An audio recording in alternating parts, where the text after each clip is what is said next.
learn English the right way with Top Sunum. You bet. 안녕하세요. 어느새 또다시 수능 영어 총평의 시간입니다. 해마다 여러 환경에서 수능 영어 총평을 하면서 한 해 한 해가 가는 그런 느낌인데요.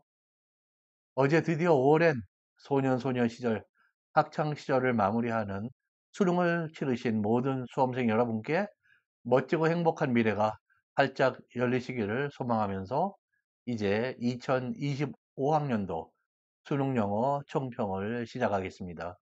오늘 자리에 함께 해주신 모든 여러분들께 깊이 감사드립니다. 네, 2020학년도 수능 영어 총평 여기 페이지를 봐주시면은 우리 꿈나무들, 청년들 글로벌 시대를 리드하는 영어를 배울 자격과 권리가 있다라는 좀 색다른 그러한 표현으로 시작하고자 합니다. 네, 그리고 정부에서도 많이 이야기하고 언론이나 이런 매체에서도 많이 이야기하는 소위 킬러 문항이라는 것이 정말로 없는지, 그리고 킬러 문학은 과연 무엇인지 함께 생각해보는 그런 시간도 갖겠습니다. 그러나 많은 학생들의 경우에는 수능 영어는 정말 죽을 맛이다. 고문하는 듯한 그러한 문항이 아직도 많다고들 이야기합니다. 1등급인 학생이나 아니면 영어가 그다지 아직 할 길이 많이 남아있는 학생들, 어느 쪽이든 유사한 그런 이야기를 하고 있는 것이 오늘날 수능의 그런 현실이죠. 그 다음에 저희가는 간단한 그 프로파일이 따르고 있고요. 필러 문항 그러면 무엇인가? 작년의 그 수능 총평에서 제가 그 자세하게 나름 그 정의를 내려드린 것과 큰 차이가 없습니다. 수많은 사람들이 킬러 문항이라는 것을 다 뚜렷하게 인식하고 있는 것처럼 전제를 하고 이야기를 하는데 정부도 언론도 뚜렷한 그런 어떤 정의, definition을 가지고 이야기를 시작하는 것이 아니죠. 킬러 문항이라고 한다면 정말 수험자를 심리를 킬하듯이 그렇게 고통을 주는 언어적인 킬러 문항이 있고 지성적인 또 심리적인 그런 킬러 문항이 있다고 하겠습니다. 언어적인 킬러 문항은 어휘가 굉장히 고난도라든지 아주 선문답적인 그런 표현들이 자주 나온다든지 구문 구조, 문법, 어법이 상당히 복잡하고 난해한 그런 구조, 영어 자체가 힘드는 것이죠. 그런가 하면 영어 자체는 비교적 평이하고 아니면 아주 쉽고 이해하기 쉬워도 지적으로나 그 수험생의 발달 심리 수준 또는 정서적으로 지나친 압박감이나 정말 쉽게 정말 죽을 맛이 나는 그런 문항의 경우에 그것도 킬러 문항이 됩니다. 그래서 지나치게 고난도의 이거는 어학이 아니에요. 심리적인 거, 지적인 부분이 그렇게 고난도인 전문답적인 그런 주제. 그래서 그 하나의 또 유형이 그런 전문답적인 이 방향이 어디로 가는지 비비꼬고 이리 꼰다 저리 꼰다 그런 표현이 있죠. 네. 또 극도로 추상적인 그런 경우. 그리고 대개는 어떤 주제에 대해서 사람들이 어떻게 생각하는 것이 정설이라고 그런다면 요거는 여러분도 그렇게 하셨죠? 그렇지 않아요라고 하는 정설을 부정을 하고 비주류의 그런 주장을 또 제공하고 제시하고 검증이 안 되거나 그렇게 굉장히 약한 그러한 주장을 또 문항으로 출제하는 그런 경우가 있습니다. 이럴 때 학생들은 그것이 문자화되기 때문에 그 주장의 그런 공신력을 지나칠 정도로 과대평가해서 어, 잘못된 그러한 지식이나 인식을 갖게 되는 것이죠. 그래도 그것이 학생들에게는 그것이 옳지 않다는 것을 깨닫게 되면 얼마나 그것이 실망이 크거나 그러겠어요. 그것이 또 critical thinking, 비판적인 사고력, critical reading, 비판적인 독해력, 문해력 이런 이름으로 그렇게 포장이 될 때 굉장히 그 학생들 입장에서는 그 사상이나 해설의 다양한 좌표를 이해 못하는 그런 아직 연령층이나 그런 지적인 수준에 있을 때 굉장히 그 피해는 대단히 크다고 하겠습니다. 그리고 지적인 그리고 교육적인 가치가 대단히 낮을 때 또 수험자들, 학생들에게 그 공부하고 싶은 동기나 흥미나 관심을 유발하는 그런 정도가 대단히 낮은 문항이나 주제가 또 킬러 문항이 되겠습니다. 그리고 지나칠 정도로 어른들의 세계의 이야기가 나올 때 또는 반대로 아주 아동틱한 이야기가 나올 때 수험생, 학생들은 그것을 우리 세상이 아니다. 아이들 같으면은 아이 저 꼬맹이들 이야기가 나오네. 이렇게 그거를 자기 그런 세계로 그렇게 동일시하지 못하고 그런 관심을 잃게 되는 것이죠. 그렇게 학생들의 지적인 그리고 교육 그 심리학적으로 심리 발달 수준을 올려주고 관심, 흥미, 동기를 그렇게 또 유발시키는 그런 것이 중요하다고 하면 그렇다고 그래서 아이들, 학생들에게 우리가 교육의 그 컨텐츠나 커리큘럼을 온통 100%다 맡겨서 줄 수는 없죠. 왜냐하면은 아직 학생들의 나이에 그것을 다 경험하거나 이해하거나 지식으로 갖고 있지를 못하기 때문입니다. 그래서 그거에 적절한 그런 fine line to draw 그 세밀한 선을 긋는 것이 교육 쪽의 선생님들의 일이라고 생각됩니다. 그래서 학습자의 관심 필요, 동기유발 없는 교육은 결국에는 그런 학습은, 그런 교육은 반드시 실패한다. 그래서 학생들의 그런 동기유발, 관심을 끄는 그런 것들이 많이 다른 아이들에도 출제가 되어서 학생들이, 나 이거 영어로 공부하고 싶다. 라는 그런 관심이 생겨야 되는 것이죠. 네, 금년도 2025학년도 영어는 언어적으로는 킬러 문항이 예년에 비해서 가장 현저하게 감소되었습니다. 아직도 34번 같은 문제에서는 존재를 하고 있고요. 완전히 없다고 얘기한다면 그것은 사실은 아닙니다. 그리고 킬러 문항은, 그러니까 지문 자체는 많이 평범해졌어도 변별력이나 이걸 고난도로 만들기 위해서 특히 유혹적인 미끼에 그러한 선택지를 심어서 3번 보니까 그럴싸해 학생이 3번에 찍는데 4번에 더 좋은 better choice가 있는 것이죠. 그런 식으로 킬러의 선택지가 주어질 수도 있습니다. 그러나 금년에는 킬러 선택지조차도 현저하게 축소된 그런 경우입니다. 그러나 34번은 여전히 선택지조차도 많은 학생들이 이해하기 힘든 그러한 수준으로 제공이 되었죠. 그리고 어휘나 구문이나 그런 논리적인 전개가 대부분 그의 문항이 예년보다 훨씬 평이하고 투명하게 구현이 되었습니다. 그래서 금년도의 난이도는 작년에 1등급이 4.7%였던 그 난이도보다는 어제 오늘 지금 언론 쪽의 이야기는 작년 수능 영어와 거의 비슷한 수준이 될 거라는 이야기를 많이 하고 있는데요. 이것보다는 훨씬 더 쉬운 것이 금년에 그 어제 보았던 수능 영어 시험이고요. 실제로 학생들의 1등급에 들어오는 폭은 작년보다는 훨씬 폭이 증가할 것으로 보입니다. 그러나 대부분의 문항들은 아직도 학생들에게 심리적으로 또는 지성적으로 굉장히 부담이 가는 그 지문의 내용이 그렇다는 거예요. 그래서 어떤 torture형, 고문형의 그런 문항들이 많이 존재한다. 대표가 4번 문제인데 34번 문제만은 아닌 그러한 경우입니다. 지금 이 34번 문제를 봐주시면은 제가 미리 이렇게 그 마크를 해놨는데요.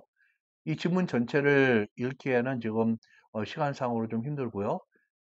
요것이 어떤 문항이냐면은 이 contents 그 내용은 미국, 영국의 법 철학, 정치 사상, 사회 철학가들 중에 세계적으로 그런 쪽에 리드하는 몇 분이 이 34번의 이 이야기에 그 학자로서 내놓는 그런 관점입니다.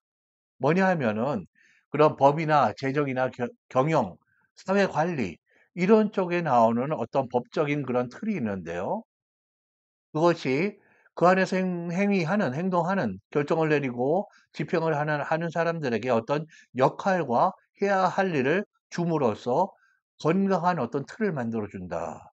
그들을 건강하고 긍정적인 활동을 만들어준다고 하는 여기 5번의 선택지인데 선택지조차 5개가 모두 상당히 추상적이고 어느 것이 어느 것인지 뚜렷한 구분을 판단을 내리는 게 학생들 입장에서 쉽지 않습니다. 그리고 여기서 사용된 낱말 중에 교육부의 그러한 고등부 낱말을 넘어선다고 해서 constrain이라는 낱말만이 지금 이렇게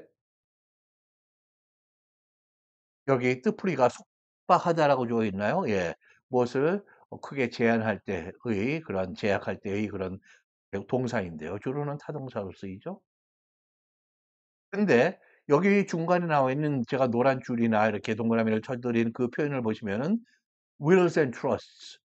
사람이 죽음 이전에 남기는 그런 유언, 그리고 신탁 기금이나 관리, 조직 이런 걸 만들 때 trusts, 그리고 거기에 이제 그런 기능을 하는 사람들 trustees, 그리고 조기 유학을 보냈는데 내가 직접 부모 역할을 못해서 다른 사람 대리 후견인 후견인 또는 보호자를 세운다 그러면 그분이 가디언이 되는 거죠. 그런 가디언이 있다. 이런 것들이 다 이 테두리 안에서 이야기되는 그런 개념들이고, 여기 지금 negotiable instruments라고 하는 표현이 나옵니다. 저는 이걸 딱 보고 깜짝 놀랐어요.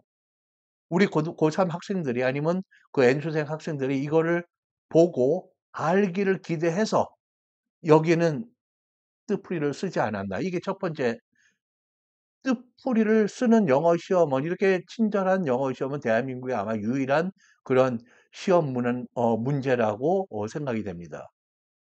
낱말이 어려우면 그 낱말이 조금 더 쉬운 그 수준에 맞춘 영어로 풀이되어서 출제되는 것이 정상적인 영어 교육이에요.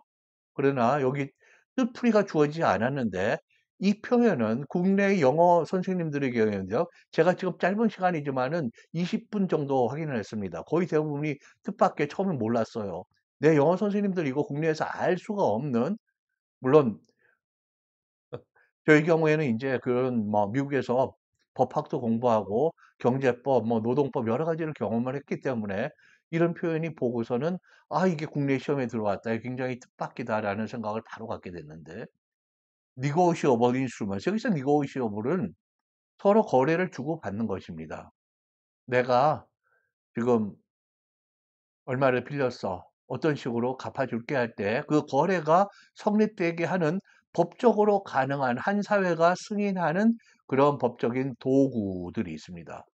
체크, 수표, 아니면 promissory notes, 뭐 약속어음이나 아니면 빌렸다고 하는 차용증이라든지 여러 가지들이 있죠. 그리고 뭐 증권이나 은행이나 금융 이런 데에서도 또 여러 가지 세부 사항적인 그런 미디어, 도구들. 여기 인스트루먼트가 그 악기가 아니라 도구, 툴이라는 뜻입니다. 그래서 이런 법적인 그런 개념어예요. negotiable instruments가.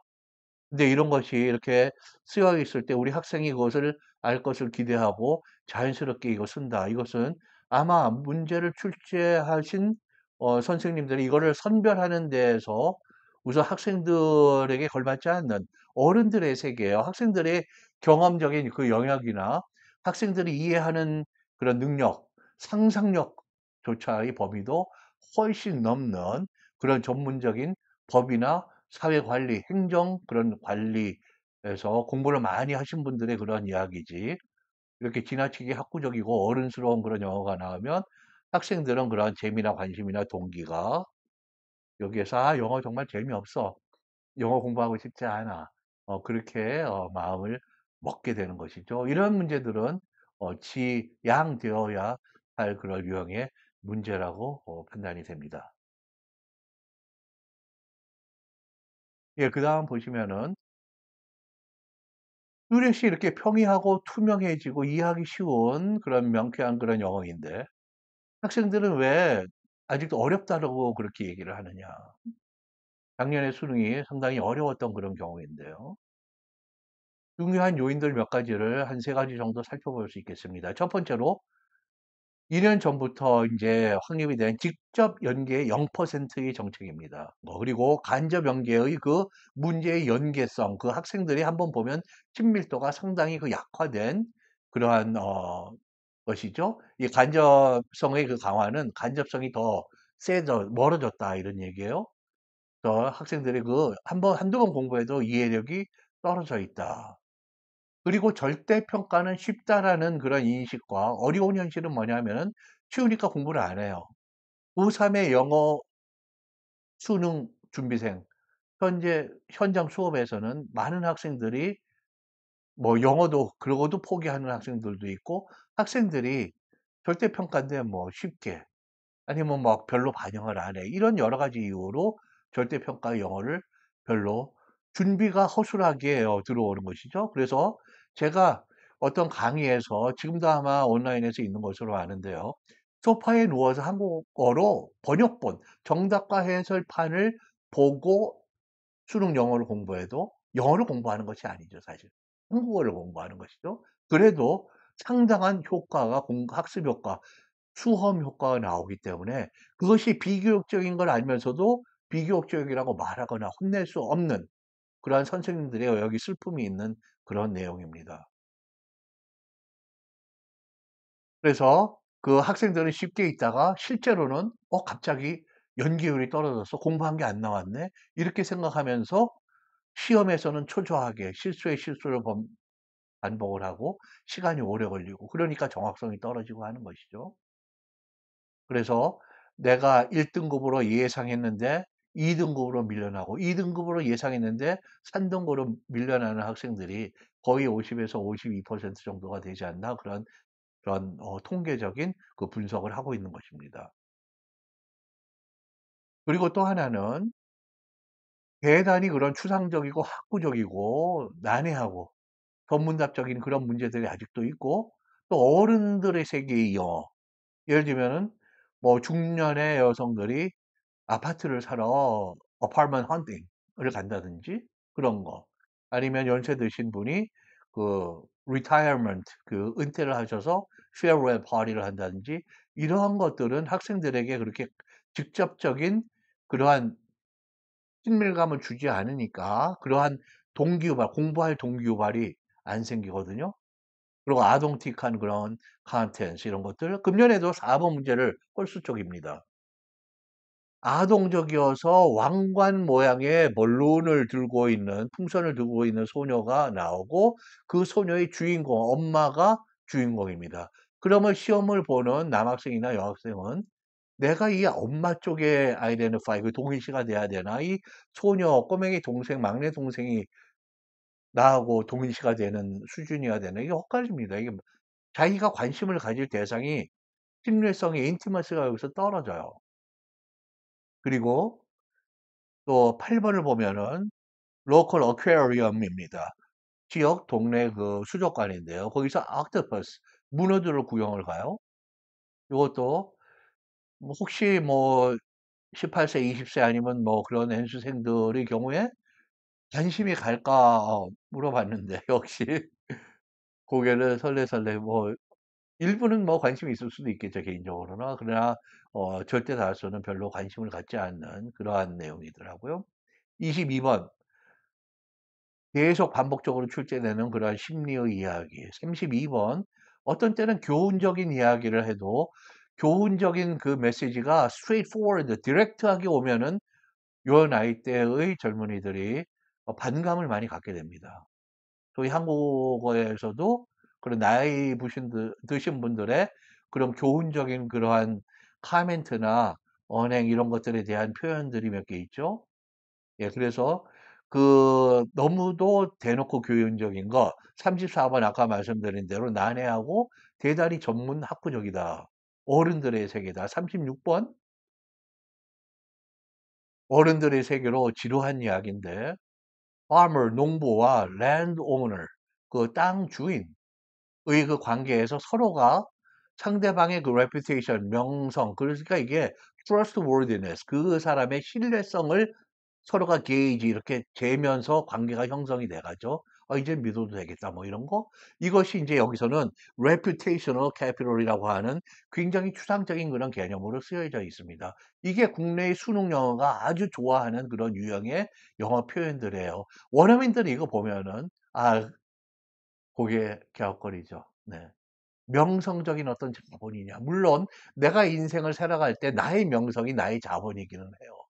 나의 그런 캐릭터이기도 하고 인품이기도 하고, 그래서 뭐 경제적으로 돈을 빌려서 갚고 하는 크레딧이라고 하는 것이 그러한 것의 한 분야가 아니겠어요? 경제적으로 또 어떤 프랙티스로 자리 잡은 그런 학생들에게는 이러한 주제가 내가 무슨 지금 농사를 바로 짓는 것도 아니고 그리고 땅 주인하고 내가 무슨 계약을 맺는 것도 아닌데 이런 것들이 자꾸 나오면 점점 힘들어집니다. 작년엔가에도 그렇게 뭐 노동법 변호사의 뭐 수임료라든지 뭐 여러 가지 그런 이야기들이 학생들이 그렇게 영어를 싫어하게 되는 그러한 동기유발을 싫어하는 동기유발을 주게 되는 거죠. 38번에 내 그 기업, 회사의 비밀을 보호하는 거, 트레이드 시크릿 러입니다. 그거를 이용할지 아니면 patent 그 내가 가진 제품이나 그런 것들의 어떤 특허 프로텍션을 내가 활용할 건지 어느 쪽을 선택할 건가를 비교하는 어른들, 법적인 지식을 가진 들의 그런 선택 사항을 물어보는 그런 지식입니다. 이것도 물론 성인 세계에서는 상당히 중요한 그런 삶의 영역이긴 하지만은 우리 아직 청소년들에게는 아직 그런 수준의 관심을 우리가 불러일으키기는 힘듭니다. 39번 대단히 추상적인 그런 이야기고요. 역시 43번에서 45번 이 세문항짜리 그 장문 독해에서도 대단히 그 32번처럼 교훈적인 그런 것에 앞서서 학생들이 굉장히 그 어, 영어를 공부하는 즐거움에 감소를 느끼는 그러한 문항들이 되겠습니다. 그런가 하면은 이 수능 문제라고 해서 모든 것이 뭐 부정적이고 그런 것은 아니에요.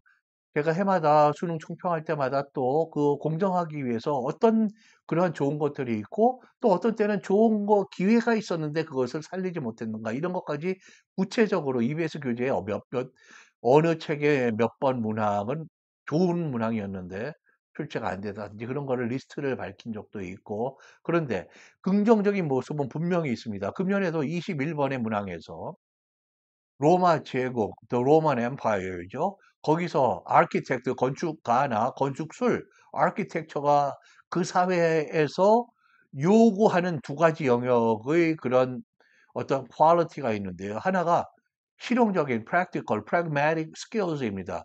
건물을 잘 지어야죠. 기능적으로 잘 지어야죠. 효용성이 있어야겠죠.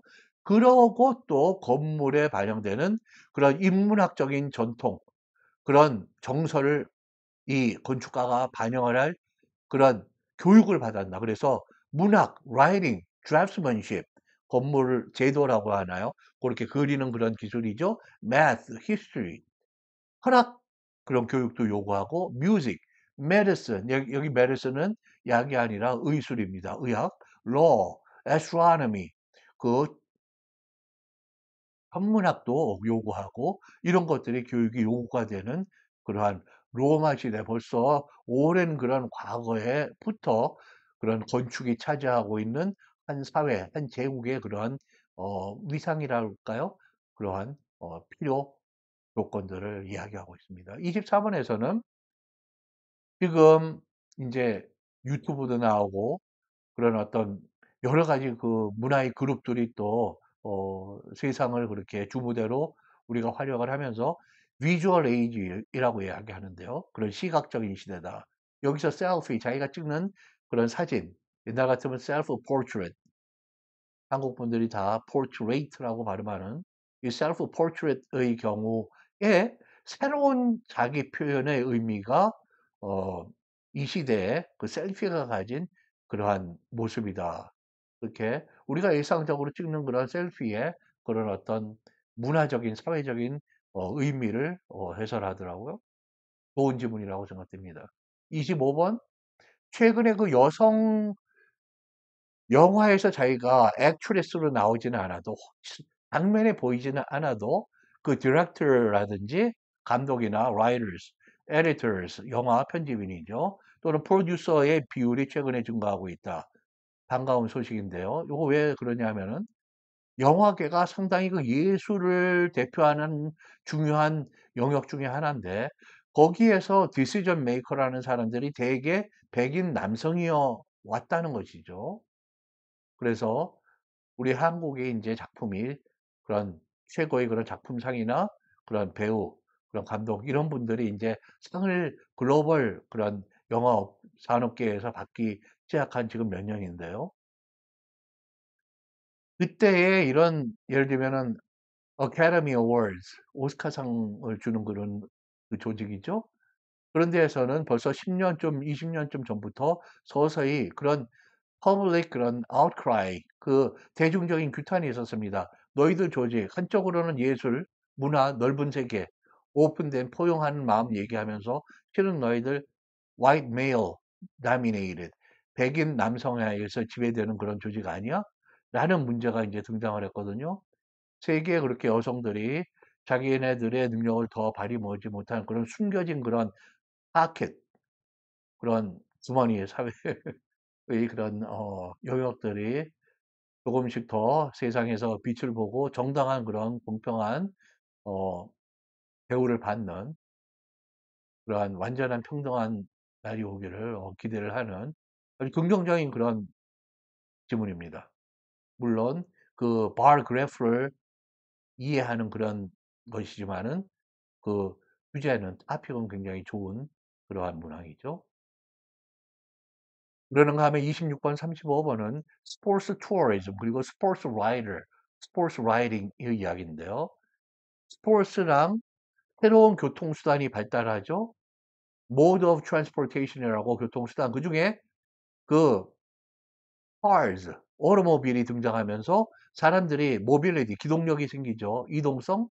그러면서 스포츠가 새로운 또 광범위한 그러한 이동 반경이 넓어지는 그런 문화의 현상으로 등장합니다. 이게 서로가 융합된 그런 결과예요. 그런가 하면은 스포츠 라이더라는 그런 직업을 가진 사람들이 있죠. 그중에 한 분의 그런 전기적인 그런 스토리가 있는데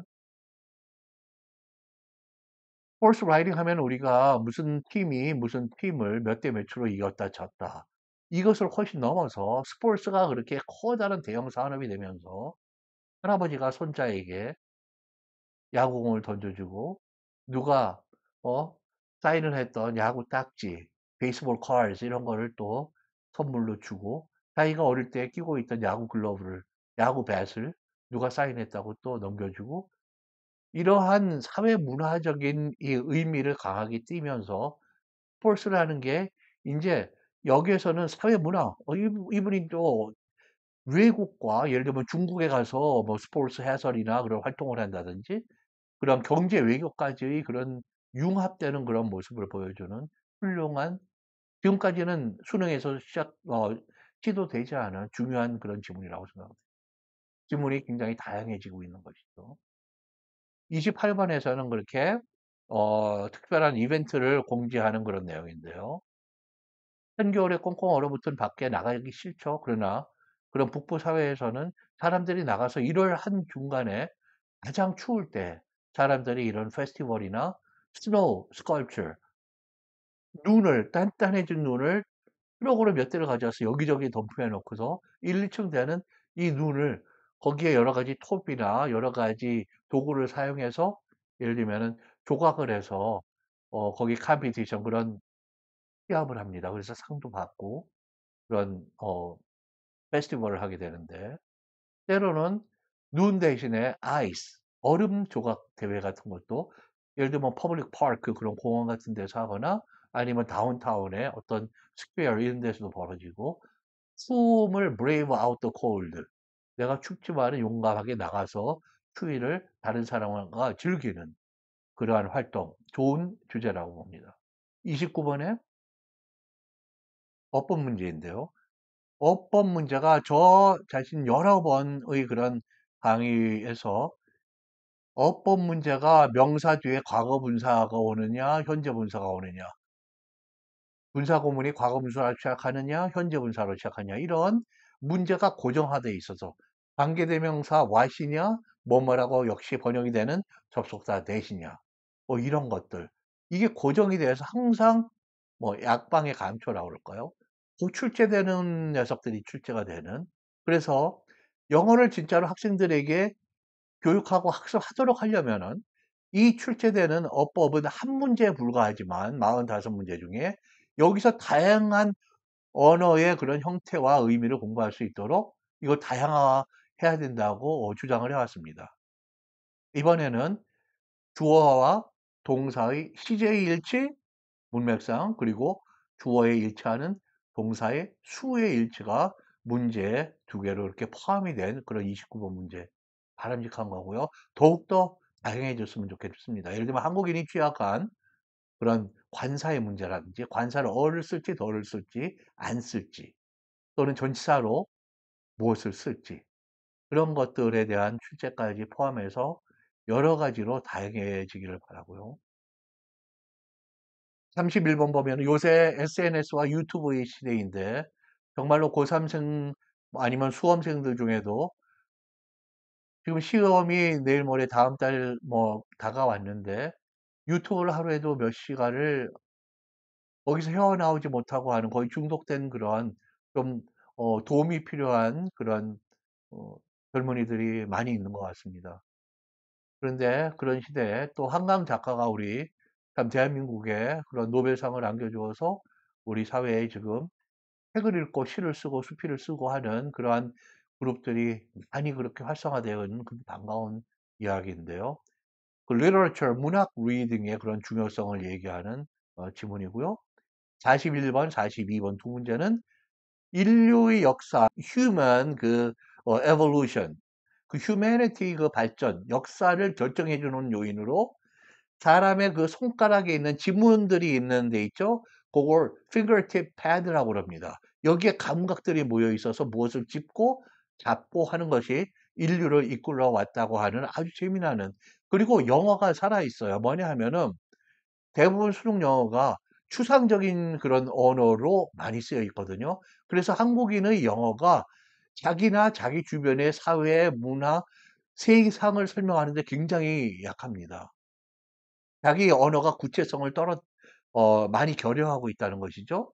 그런데 지금 이 지문은 그런 면에서는 상당히 구체적이고 디테일 오리엔티드 된 그러한 어휘들을 많이 사용하고 있어요. 우리 영어가 교육에서 많이 그렇게 향해야 되는 그러한 영역의 그런 독해 지문이라고 할 수 있겠습니다. 그렇게 보다 평이해지고 명쾌해지고 이해하기 쉬워지고 다양해지는 주제, 다양해지는 어법, 단어, 언어 이러한 바람직한 모습 그리고 그 리스닝의 속도 또한 저도 국내에서 와서 이런 영어 교육에 관여한 이후로 지금 처음에 제가 이거를 제안을 했던 때가 아마 지금 10년 약간 넘는 그런 타이밍인 걸로 아는데요. 그때는 제가 교육부에서 지금 리스닝의 스피드가 너무 비현실적으로 느리다는 이야기를 했었습니다. 그때 제가 이제 받았던 피드백은 지금도 시험이 어렵다고 그러는데 그 리스닝 스피드를 더 올리면 저희가 국민들한테 야단 맞지 않을까요? 근데 우리가 교육하는 그 행위가 물론 국민들에게 어떤 표를 얻기 위해서 그것은 물론 우리 교육에서는 그것을 초월한 그런 영역이죠. 예, 그때 저희 대답은 이 리스닝의 즉 동전의 양면처럼 말하는 것의 스피드를 올리고 문제가 그래서 어려워진다면 선택지의 난이도를 낮춰서 그리고 스크립트에 예를 들면 길이도 있고 여러 가지 그 문제의 난이도를 조절하는 도구들은 많이 있습니다. 그렇게 해서 문제를 속도는 올리자. 그래서 명확하게 속도가 올라간 그러한 뚜렷한 그러한 스테이지가 한 두어 번 있었습니다. 지금도 완전히 뭐 네이티브 스피커들이 그렇게 서로 소통하는 그런 스피드에는 가고 있지 못하지만은 우리가 리스닝의 이 표현이나 구어체화 이것도 많이 이루어졌죠. 제가 그래서 상투를 쓰고 양복을 입은 그런 모습이라고 했을 때 바로 그것을 실제로 표현했던 것이 처음에는 예를 들면은 2010 한 뭐 1, 2년 그럴 때 보면은 I do not think that it is going to rain tonight 이런 것이었어요. 근데 그게 아니라 말할 때는 되게 특별한 복잡한 구조를 갖지 않는 한 축약형이 일단은 8, 90% 기본형이다. 그래서 I don't think it's gonna rain tonight.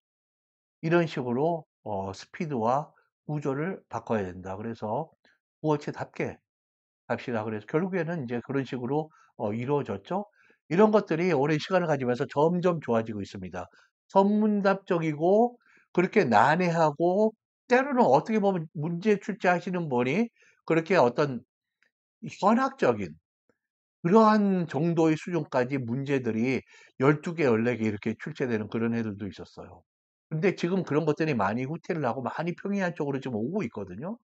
그렇게 개선되고 진화하고 긍정적인 모습의 수능이라면 뭐가 문제입니까?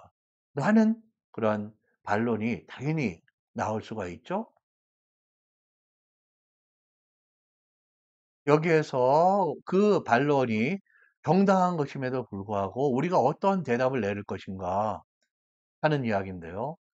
우리 수능은 사실 대학을 가기 위한 것뿐만 아니라 수능의 그 정책, 어떻게 시험 보느냐에 따라서, 어떻게 평가하느냐에 따라서, 그리고 뭐 절대 평가, 상대 평가 이런 것도 있지만은 그 평가 방식에 따라서 유치 초등학생까지도 영어 교육에 영향을 줍니다.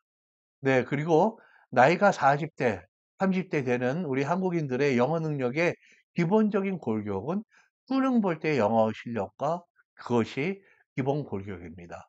대학 가서는요, 대개는 약간의 풋노트 영어로 주석이 달린다 그러죠? 아니면 살을 붙이는 그런 정도의 변화이지 근본적으로 현전 뭐 그런 단계적인 그 퀀텀 어떤 그 립, 그런 도약이 오는 그런 경우는 그다지 많지가 않아요. 그래서 이 수능 영어가 한국인 영어의 그런 플래그십, 한 대 맨 앞에 그 나라의 깃발을 꽂고 가는 기함이라고 볼 수 있는 그러한 중요한 시험인 거죠.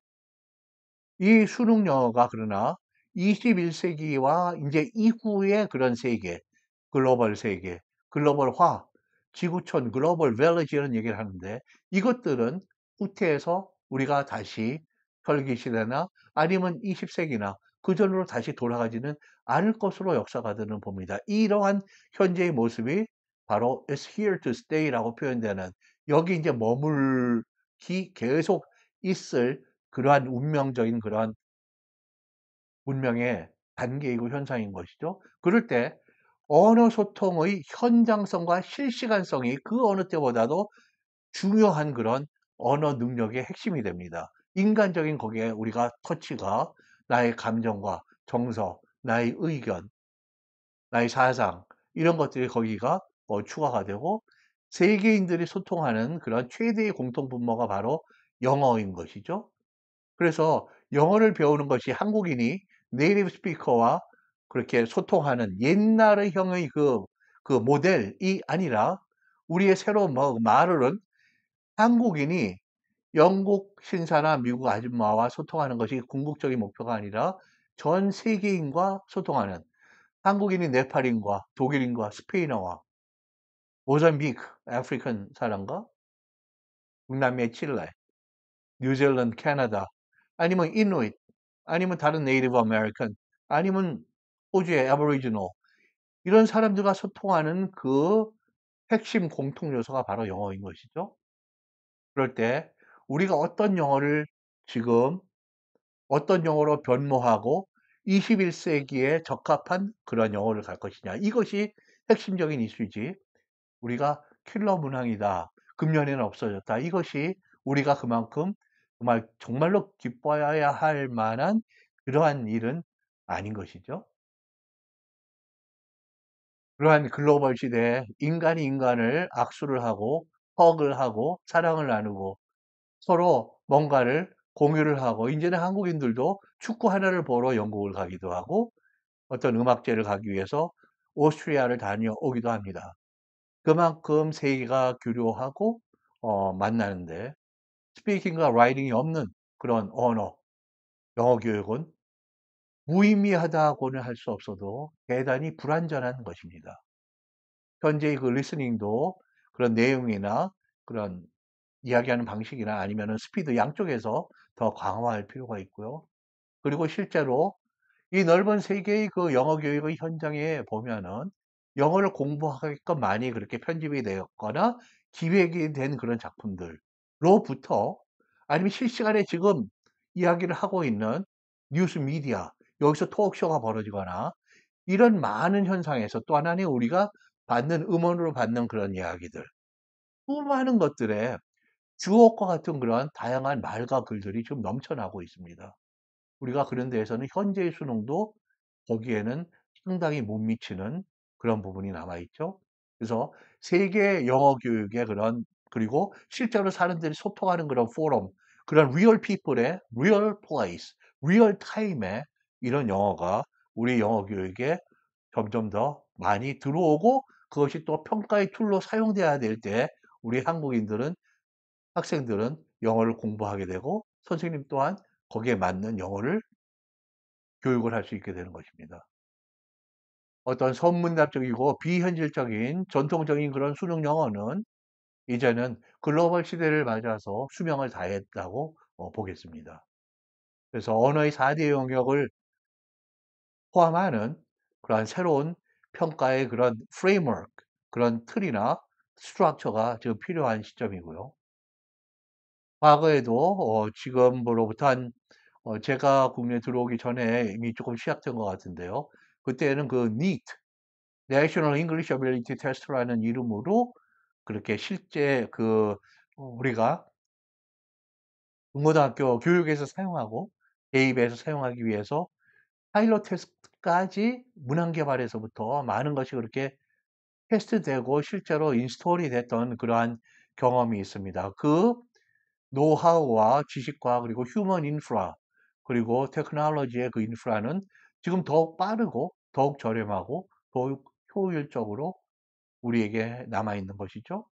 그래서 새로운 평가 체제가 들어오고 새로운 교육과 학습이 이루어지기를, 물론 이거에 대한 바로 이것이다라고 제가 모든 그 디테일의 블루프린트를 갖고 있는 것은 절대로 아닙니다. 저도 그 많은 전문가들 중에 하나의 목소리일 뿐이고요. 단지 우리가 이러한 변화의 가능성에 함께 고민하고 모색하는 그러한 새로운 길이 발견되기를 바랍니다. 그래서 우리 대한민국 영어 교육이 세계와 함께하는 대한민국, 그리고 더 나아가서 세계를 리더하는 그런 대한민국을 실현하는 데 기여할 수 있는 그런 날이 하루빨리 오기를 개인적으로 소망합니다. 네, 오늘 이 2025학년도 수능 영어 총평, 이 강의와 짝을 이루는 하나의 그 쌍둥이 강의랄까요? 이번 2025학년도 수능 영어에서 발견되는 주관적으로 왜 이렇게 쓰지 않았냐, 이게 아니라 명백한 어학적인 오류가 발견되는 것들을 모아서 강의를 하나 해드리겠습니다. 제가 목소리가 지금 너무 가서 내일 아마 24시간 후에나 띄워드릴 수 있을 것 같습니다. 그쪽 강의도 시청해 주시면 감사하겠습니다. 오늘 장시간의 강의에 함께 자리해 주시고, 그리고 여러분들의 그런 피드백, 인풋, 여러 가지 루트를 통해서 전화나 카톡이나 아니면 이메일, 아니면은 그런 뭐 여러 가지 그 소스가 저의 연락처들이 뒤에 나오고 있습니다. 그러니까 그쪽으로 연락 주시고 제가 또 소통을 할 수 있는 그런 기회가 있으면 감사하겠습니다. 예, 오늘 강의에 함께 해주셔서 감사합니다. 다음 강의에서 또 뵙도록 하겠습니다. The one name that trusts in English education, Top Sunung. You bet.